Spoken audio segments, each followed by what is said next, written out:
Hi friends, welcome to Kiran reviews YouTube channel. ముందుగా ఈ వీడియోకి లైక్ చేయండి. సొంత తల్లిదండ్రుల ద్వేషాన్ని భరిస్తూ గుడిలో ఒంటరిగా మిగిలిపోయిన ఆనంది బాధ, కుట్రలతో బతుకుతున్న ఇందుమతి పన్నాగాలు, నిజం తెలియని జ్యోతి ఆవేదనల కలయిక ఈ కథ. సూర్యప్రసాద్ కోపంగా గుడిలోంచి బయటకు నడుచుకుంటూ వెళ్ళిపోవడంతో ఈ కథ కొనసాగుతుంది. ఆయన మాటలకు అక్కడే నిలబడి ఉన్న ఆనంది గుండె ముక్కలవుతుంది. జ్యోతి కూడా ఆనంది వంక ఎంతో అసహ్యంగా, ద్వేషంగా చూస్తుంది. తన భర్త సూర్య వెనుకనే వేగంగా నడుచుకుంటూ గుడి బయటకు వెళ్ళిపోతుంది జ్యోతి. వాళ్లు వెళ్ళిపోతున్న దారివైపే చూస్తూ ఆనంది కన్నీరు మున్నీరుగా విలపిస్తుంది. తన కన్న తల్లే తన ముఖాన డబ్బులు విసిరేసి అవమానించడం ఆమెను కలచివేస్తుంది. ఆదిత్య వెంటనే ఆనంది దగ్గరకు వస్తాడు. ఆమె భుజం మీద చెయ్యి వేసి ఓదారుస్తాడు. ఏడవకు ఆనంది, వాళ్లకు అసలు నిజం తెలియదు. తెలియక అలా ప్రవర్తిస్తున్నారు. నువ్వు వాళ్ల మాటల్ని పట్టించుకోకు అని ఆదిత్య ఎంతో ప్రేమగా ఆమెకు ధైర్యం చెప్తాడు. నిజం తెలియకపోతేనేం ఆదిత్య, నేను వాళ్లకి ఏ పాపం చేయలేదే, నన్నెందుకంతగా ద్వేషిస్తున్నారు అని ఆనంది అడుగుతుంది. డబ్బుతో నా ప్రేమను కొలవాలని చూశారు.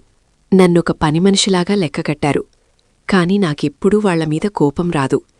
అది ఎందుకో నాకే అర్థం కావడం లేదు అంటూ ఆనంది ఎంతో అమాయకంగా అంటుంది. కన్నతల్లి కాబట్టే ఆ రక్త సంబంధం ఆమెను అలా లాగుతోందని ఆదిత్య తన మనసులో అనుకుంటాడు. కాని ఆ నిజం ఇప్పుడే ఆమెకు చెప్పలేక బాధను దిరమింగుకుని మౌనంగా ఉండిపోతాడు. గుడి బయట ఉన్న తమ కారు దగ్గరకు వస్తారు సూర్యప్రసాద్ మరియు జ్యోతి. సూర్య ఎంతో కోపంగా కారు తలుపు తీసి లోపల కూర్చుంటాడు.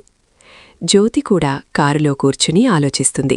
కారు వేగంగా ఇంటివైపు ముందుకు కదులుతుంది. సూర్యప్రసాద్ తన కోపాన్ని ఆపుకోలేక జ్యోతి ముందు తన ఆవేశాన్ని వెళ్లగక్కుతాడు. చూశావా జ్యోతి, ఆ ఆనంది మన కళ్లెదురుగా ఉంటే నా రక్తం మరిగిపోతోంది. మన అబ్బాయి శ్రీతన్ పెళ్లి విషయంలో జరిగిన గొడవలు, ఆ అమ్మాయి వల్ల మన కుటుంబానికి జరిగిన అవమానాలు అన్నీ నాకు మళ్లీ గుర్తుకొస్తున్నాయి. అందుకే ఆ ఆనంది నాకెక్కడా కనిపించకూడదు అని సూర్యప్రసాద్ అంటాడు. జ్యోతి మౌనంగా వింటూ కిటికీ బయటకు చూస్తుంది. ఆమె మనసులో ఏదో తెలియని తీవ్రమైన అలజడి మొదలవుతుంది. ఆనందిని తిట్టిన ప్రతిసారీ తన మనసు ఎందుకు అంతలా వెలవెలలాడుతుందో ఆమెకు అస్సలు అర్థం కావడం లేదు. నిజమేనండి, ఆ అమ్మాయిని చూస్తే నాకు చిరాగ్గానే ఉంటుంది. కాని ఎందుకో ఆమె కళ్లలో నీళ్లు చూసినప్పుడు నా గుండెలో తెలియని బాధ కలుగుతుంది. ఎవరో మనవాళ్లు దూరమవుతున్న భావన కలుగుతుంది అని అంటుంది. సూర్యప్రసాద్ ఆ మాటలకు మరింత కోపగించుకొని, అదంతా కేవలం నీ భ్రమ జ్యోతి, దానికి మనమంటే ఏమాత్రం గౌరవంగానీ లక్ష్యంగానీ లేదు. మన కుటుంబాన్ని నాశనం చేయడానికే అది మన జీవితాల్లోకి వచ్చింది అని చెబుతాడు. మరోవైపు ప్రసాద్ గారింట్లో ఇందుమతి ఎంతో సంతోషంగా నవ్వుకుంటూ పచార్లు చేస్తోంది. నకిలీ జీవన, లేఖ్య ఆమె పక్కనే నిలబడి ఉన్నారు. చూశావా జీవన, నా ప్లాన్ ఎలా పనిచేసిందో? ఆ ఆనంది గాయాల్ని మనమింకా రేపాలి. నీ పెద్దమ్మ జ్యోతి, నీ పెద్దనాన్న సూర్య ఇద్దరూ ఆ ఆనందిని విపరీతంగా అసహించుకుంటున్నారు. ఇదే అదనుగా మనం ఆ ఆనందిని ఈ ఊరినుంచే శాశ్వతంగా తరిమేయాలి. అప్పుడే ఈ ఆస్తి మొత్తం మనకే దక్కుతుంది అని ఇందుమతి అంటుంది. నకిలీ జీవన కూడా ఎంతో గర్వంగా నవ్వుతూ, అవును పిన్ని, ఆ ఆనంది ఇంకెప్పటికీ ఈ ఇంటి దరిదాపుల్లోకి కూడా రాకూడదు.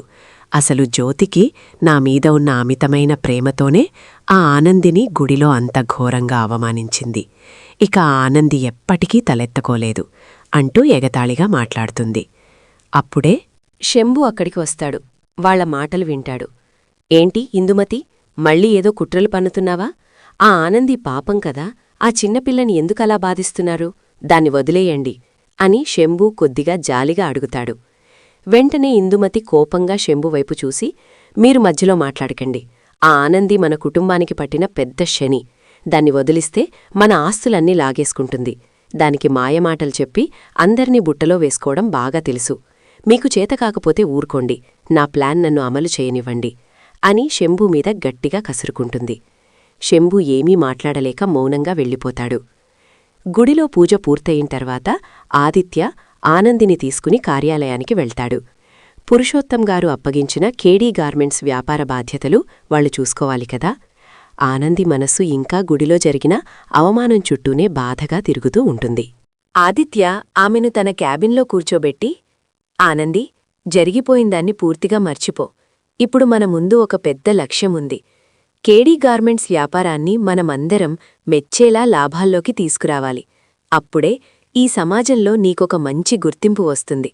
నిన్ను ఏ కారణం లేకుండా అవమానించిన వాళ్లే రేపు నీ ముందు తలదించుకునేలా చెయ్యాలి అని ఎంతో ధైర్యం నింపుతాడు.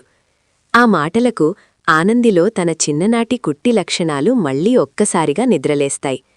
కన్నీళ్లు తుడుచుకుని పైకి లేచి నిలబడుతుంది. అవును ఆదిత్య, నువ్వు చెప్పింది 100% నిజమే. నన్ను నేను నిరూపించుకోవాలి. నాకెవ్వరూ సపోర్ట్ లేకపోయినా నా కాళ్లమీద నేను నిలబడతాను. కేవలం ఒక వ్యాపార భాగస్వామిగా మాత్రమే కాదు, ఒక మనిషిగా నా సత్తా ఏంటో అందరికీ చూపిస్తాను అంటూ ఎంతో ఆత్మవిశ్వాసంతో చెప్తుంది ఆనంది. అదే సమయానికి అక్కడికి ఇందుమతి మరియు నకిలీ జీవన ఇద్దరూ కలిసి వస్తారు. ఆనందిని ఆఫీస్లో చూసి వాళ్లు లోపల రగిలిపోతారు. ఏంటి ఆనంది, గుడిలో అంత ఘోరమైన అవమానం జరిగినా నీకింకా కొంచెం కూడా సిగ్గురాలేదా? మళ్ళీ ఈ వ్యాపారం పేరుతో ఇక్కడెందుకు చేరావా? అంటూ ఇందుమతి ఎంతో పొగరుగా మాట్లాడుతుంది. ఆనంది ఎంతో కోపంగా వాళ్లవైపు చూస్తుంది. ఇందుమతిగారు, దేవుడి గుడికి నా పనికి ఎలాంటి సంబంధం లేదు. ఇక్కడ నేను బాధ్యతగల స్థానంలో ఉన్నాను. నాతో మర్యాదగా మాట్లాడ్డం ముందు మీరు నేర్చుకోండి అని ఆనంది చాలా గట్టిగా సమాధానం చెబుతుంది. వెంటనే నకిలీ జీవన కలుగచేసుకుని, నువ్వేంటి నీ బతికేంటి? అసలు నీకు అర్హత ఉందా? మా అమ్మ జ్యోతి నీ మొఖాన డబ్బులు విసిరేసింది. నువ్వు కేవలం ఒక పనిమనిషివి మాత్రమే అని ఆనందిని తీవ్రంగా ఎగతాళి చేస్తుంది. ఆనందికి విపరీతమైన కోపం వస్తుంది. నేను పనిమనిషినో లేక ఈ సామ్రాజ్యానికి మహారాణినో రాబోయే కాలమే నిర్ణయిస్తుంది. జ్యోతిగారికి నా మీద ఏదో కోపముండొచ్చు, కాని దాన్ని అడ్డుపెట్టుకుని మీరు నన్ను భయపెట్టాలని చూస్తే అస్సలు కుదరదు అంటూ తనదైన శైలిలో కౌంటరిస్తుంది. ఇందుమతి, నకిలీ జీవన ఆ మాటలకు షాకవుతారు.